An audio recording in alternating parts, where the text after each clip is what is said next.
I never thought I would ever share this story, but tonight, as I sit in my small apartment with the city lights of New York flickering outside my window, I feel like the world deserves to know how one girl, me, Emily Parker, was broken into pieces, betrayed, humiliated, stripped of her dreams, and yet somehow rose again, stronger, brighter, fiercer than ever, to not only reclaim what was stolen from her, but to live the very dream she was told she could never have. My story begins in my sophomore year at college in Boston, where life seemed perfect, where my best friend Sarah and I would spend endless nights dreaming about our futures, laughing about boys, and promising each other that no matter what happened, we would never let anyone break us. I was the kind of girl who lived with stars in her eyes, who believed that the world was kind, that hard work paid off, that love was real. I was majoring in performing arts, and from the moment I stepped into that campus theater for the first time, I knew I had found my calling. The stage, the lights, the applause, it was all I ever wanted, my dream, my oxygen. And then, I met Michael. He wasn't just another guy. He was magnetic, charming, the kind of man who could walk into a crowded room and make every head turn. He was older than me, already working in the industry as an assistant director, and when he smiled at me for the first time, I swear I felt like the universe had just opened a secret door for me. He made me believe that I wasn't just a girl with a dream, I was a star waiting to shine. But what I didn't know was that behind that perfect smile, behind those words that felt like poetry, there was a darkness so deep it would almost destroy me. At first, it was magical. He'd take me to rehearsals, introduce me to people in the theater world, whisper in my ear that I had something special, that I was different, that I was destined. And I believed him. God, I believed every single word. I would come home to Sarah at night and tell her about Michael, about how he saw me the way no one else did, about how maybe, just maybe, this was love. Sarah tried to warn me. She said, "Emily, don't lose yourself. Don't give all your power away to one person." But I laughed it off because when you're 19 and someone tells you you're extraordinary, you cling to it like it's oxygen. Slowly, though, little cracks began to show. Michael became controlling. He wanted to read my scripts before I submitted them, wanted to approve my outfits before I went on stage, wanted to know where I was every second of every day. And yet I told myself it was love, that maybe this was what passion looked like, that maybe the movies were right when they said love was supposed to be consuming. But then came the day my dream shattered. I had auditioned for the lead role in our college's biggest production of the year. It was the role every theater major wanted, the one that could put us on the map, that could open doors. I worked for weeks, rehearsing, pouring every ounce of myself into it. When the results came out, I wasn't on the list. I didn't even get a call back. I remember running to the director's office, my heart pounding, asking what went wrong, and she looked at me with pity in her eyes and said, "Emily, I'm sorry." There were complaints. We were told you weren't reliable, that you lacked discipline, that you were too distracted.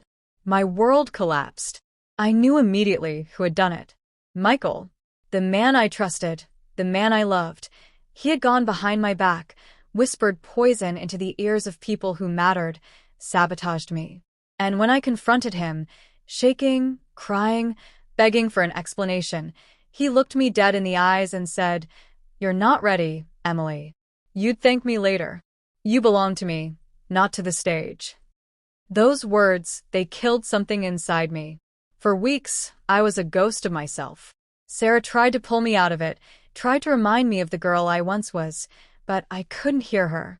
I drowned in self-doubt, in humiliation, in the betrayal that cut deeper than any knife.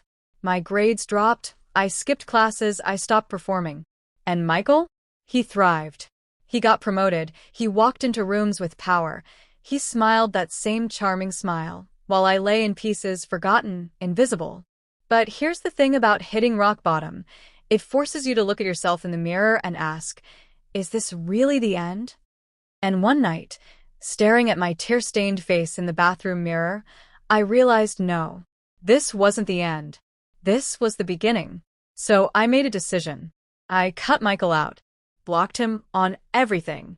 I told Sarah the truth, every ugly detail, and she held me as I cried, and then she said words that lit a fire in me. Emily, he may have stolen your chance, but he cannot steal your destiny. From that day, I rebuilt myself. I started small, open mic nights in tiny coffee shops, underground theater shows where the audience was barely 10 people. I worked part-time jobs, waited tables, scrubbed floors, just to afford acting classes. People laughed at me, said I was delusional, said I had missed my shot. But I refused to give up. Every rejection became fuel, every closed door a challenge. And slowly, people started to notice. A director at one of those coffee shop performances offered me a small role. Then another. And another. And one night, in a packed theater downtown, as I stood under the spotlight, I looked out at the audience and felt something shift.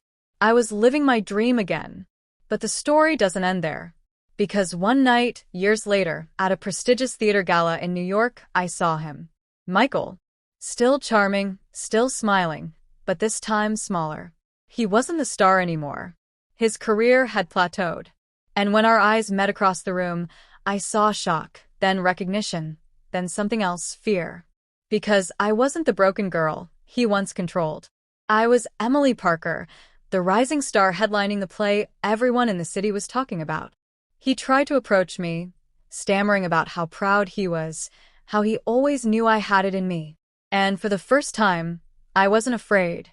I looked him in the eyes and said, "You didn't break me. You built me. Every lie, every betrayal, every tear, you were the fire that forged me." And then I walked away, the applause of the gala echoing behind me, my dream alive, burning brighter than ever. So here I am, telling you this story, because maybe you've been betrayed, maybe someone tried to convince you that you weren't enough, maybe someone shattered your dream. But hear me, no one has the power to define your destiny but you. He broke my dream, but I lived it, in reality, louder, stronger, freer than he could ever imagine.